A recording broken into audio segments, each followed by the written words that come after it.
Nagustuhan ko kasi S-Gold lang siya. kapresyo lang niya yung click eh, pero kompleto sa pictures. Eh. Yan mga tropa, no? Ito yung ating unit na kukunin. Skytown 150. Dito sa Cycle Mar, Bukawi. No? Ayan yung mga motor niya. May Kimco Like. Oh, Kimco Like, naka-discount. Oh, 83,000 from 92,000 SRP. Ayan mga tropa. Ito naman yung medyo, ito yung black version na, no? Yung tsura niya mukha siyang big bike, oh. Ayan mga tropa. Subukan nating upuan, ha. Ayan. Kung naghahanap kayo ng mga Kimco units, no? Dito na kayo kumuha, mababait mga tao dito. Ayan, Link R SE. Ito yung top of the line siguro, no? Meron na siyang crash guard. 160,000. Medyo hawig lang din ng ano. Itong ating Skytown 150. Ayan. Subukan nating sakyan. Sukatin natin seat height. Ayan. Medyo malapad yung upuan niya, no? Para sa ano natin, Mio Gravis, no? Kaya parang mas mataas, no? Pero abot naman natin. Ayan.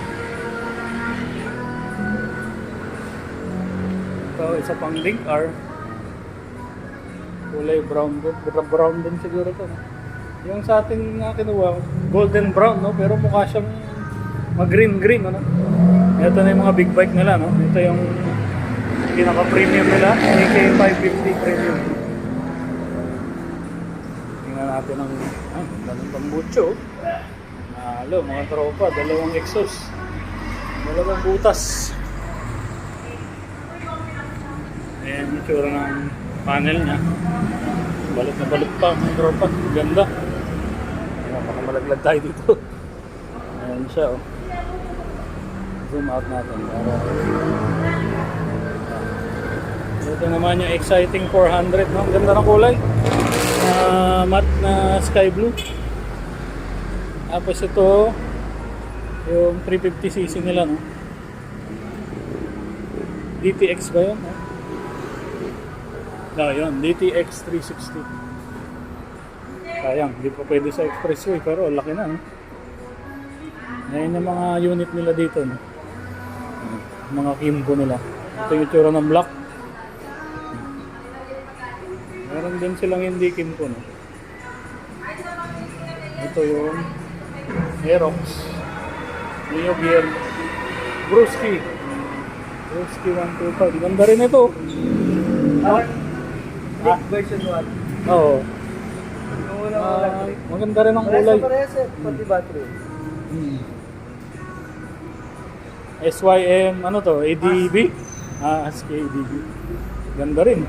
Ito, may windshield to. Ako meron. Ayan, ito yung white version. Ayan. Tapos may Bergman, Aerox. Ayan, no? Ayan, so activate na siguro natin yung ating ito. Skytown 150. Ang laki ng windshield, do. Alam mo, big bike talaga eh, no? Ayan, no? Napalagay na natin yung ano, cellphone holder natin. Nakalagay na yung side mirror. Plastic pa yung gilid ng mga tropa.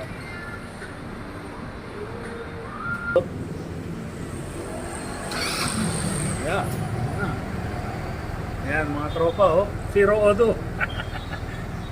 Ang ganda ng ito yung panel ng ano. Skytown. May passing light na siya, sir. Passing light. Ayan. Oh, malakas ang busina, ah. Parang halos pang kotse na. Yung sa tangkay, sir, di susiba yung ay sa likod nga pala yun sa'yo. Dito sa harapan na, sir.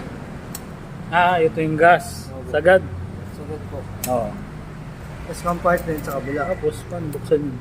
Angat lang po. Tapos piit. Okay. Tapos nilagay yung doon. Diba? Stay. Tingnan natin yung ilaw. Yan, sir, low. Tsaka high. Malakas na yung ilaw. Passing Nakita ko sa light. vlog. Oh, maliwanag pa yan, sir. Yun. Passing light.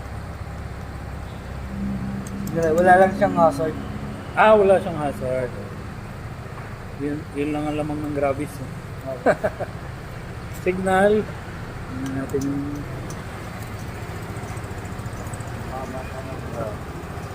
left. Right. Okay. Brake pa, sir. Brake light. Okay, ganda. Ganda ng brake light. High-tech. Ayun nga lang, mga tropa, no, wala daw siyang hazard. Tapos dito, may charging port. USB charger po. Yan. Okay. USB siya, ready na po siya. Tapos may bulsa tayo dito, sir. May bulsa. Hindi ganun lang. Pindot. Ayan, yung bulsa niya. Okay. Under seat. Ayan. Ang luwag, mga tropa, oh. Kasya tong libre nating helmet.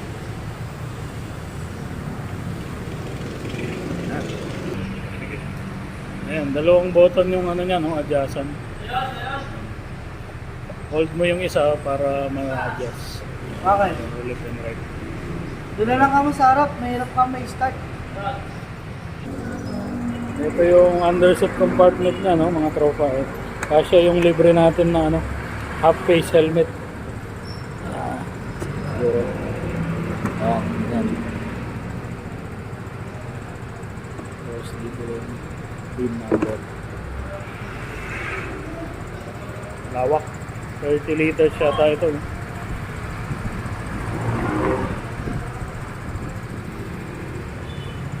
Ayan mga tropa.